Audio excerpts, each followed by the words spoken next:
Welcome to Alpha Recap, your after-hours look at the biggest market moves. Markets were closed for the day, and we're recapping what happened. As always, if you have questions, you can reach us at stockalpha.ai. Great to be here.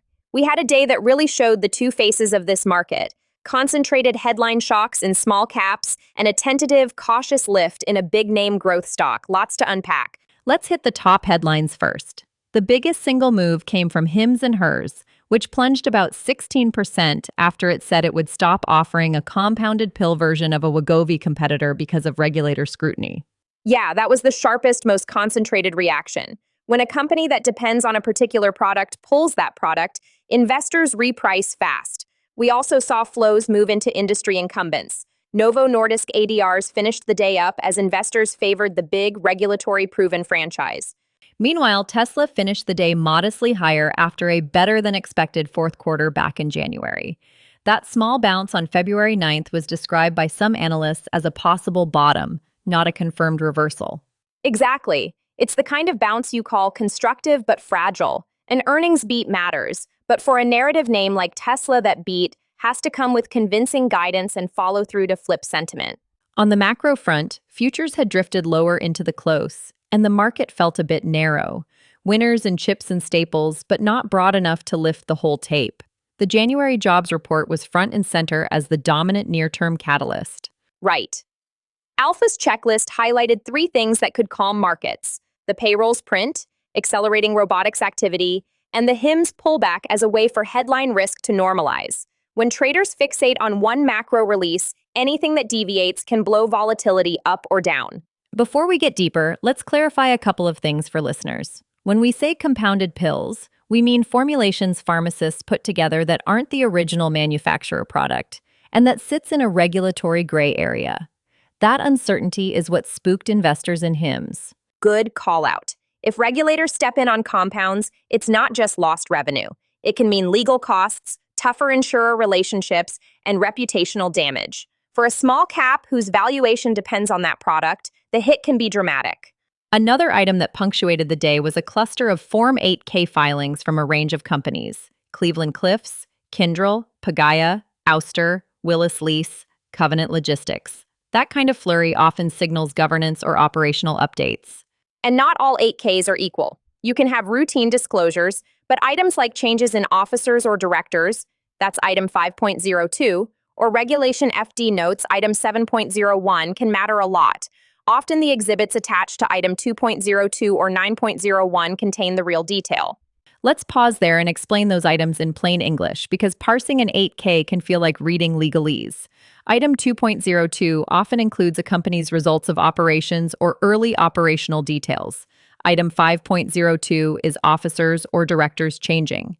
Item 7.01 is a Regulation FD disclosure, basically a company saying it's making a public disclosure instead of talking to one investor at a time. And item 9.01 usually points to financial exhibits. So when you see an 8K with those items attached, you shouldn't just read the header, pull the exhibits. The details in those PDFs can change your valuation model. They can reveal restatements, new agreements, or unexpected costs. Let's go back to Tesla for a minute. Some traders argued the modest rise on February 9th was buyers testing the lows, a potential bottom. Others said lingering questions about demand, margins, and CapEx mean caution is still warranted. Where do you land? I'm in the cautious camp. Beats are necessary, but not sufficient in a market that's highly sensitive to narrative.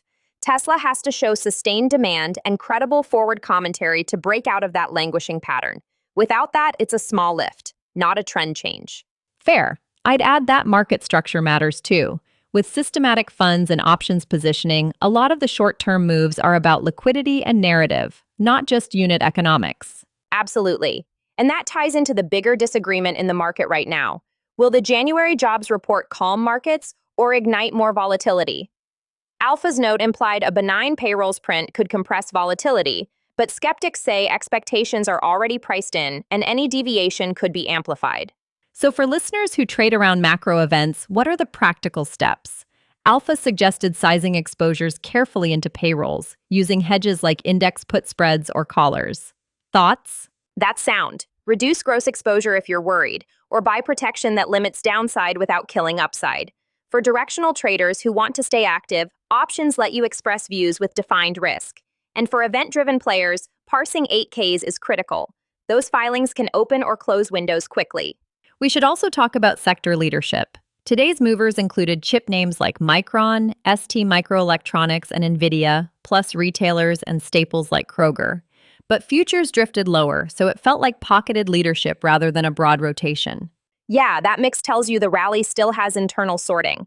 Chips and AI names can power gains, but defensive areas and select retail names moving tells you some investors were repositioning rather than piling in. Let's cover a few practical modeling rules for portfolio managers after a day like this. 1. Treat regulatory headlines as binary events for product-dependent small caps. If a meaningful chunk of NPV depends on one product, reduce size or demand higher return. 2. Parse 8K exhibits immediately. 3. Separate headline beats from trend confirmation. Look for volume, breadth, and follow-through before adding conviction. I'd add a fourth. Keep a short-term calendar and a volatility playbook. When news flow concentrates around a payrolls release or a conference like the Compliance ECEI event in Berlin, you want preset rules for scaling in and out. Good point about events like ECEI. That one's small but meaningful for compliance vendors. If attendance or spending guidance ticks up, companies that sell training and compliance services can see revenue lifts. Back to HIMS for a moment.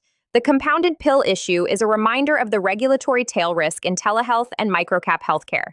For event-driven investors, that one announcement should prompt a rework of probability distributions for future launches and insurer responses. Would you say the market treated the HIMS move as an isolated microcap story or as a signal for broader regulatory scrutiny in the weight loss space? Right now, the market treated it mostly as a vertical-specific catalyst. Buyers shifted to incumbents.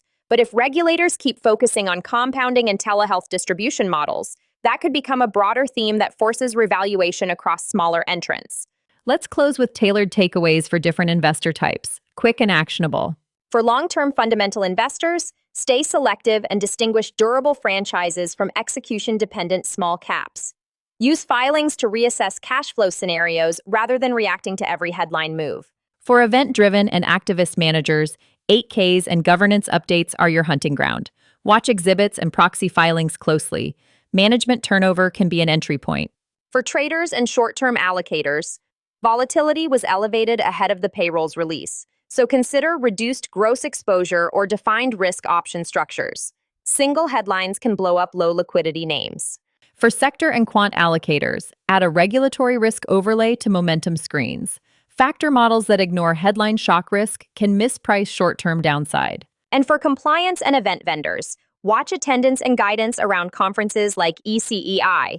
They can be small but meaningful revenue catalysts. Quick, 3-point strategic checklist before we sign off. 1. Watch the payrolls print and size exposures accordingly. 2. Treat regulatory headlines as binary risk events and remodel NPV when a product is at stake. 3. Pull 8K exhibits immediately. Actionable detail lives there. Bottom line, the tape showed concentrated headline-driven volatility. Think about HIM's roughly 16% drop, alongside a fragile recovery in a big growth name with Tesla's modest lift.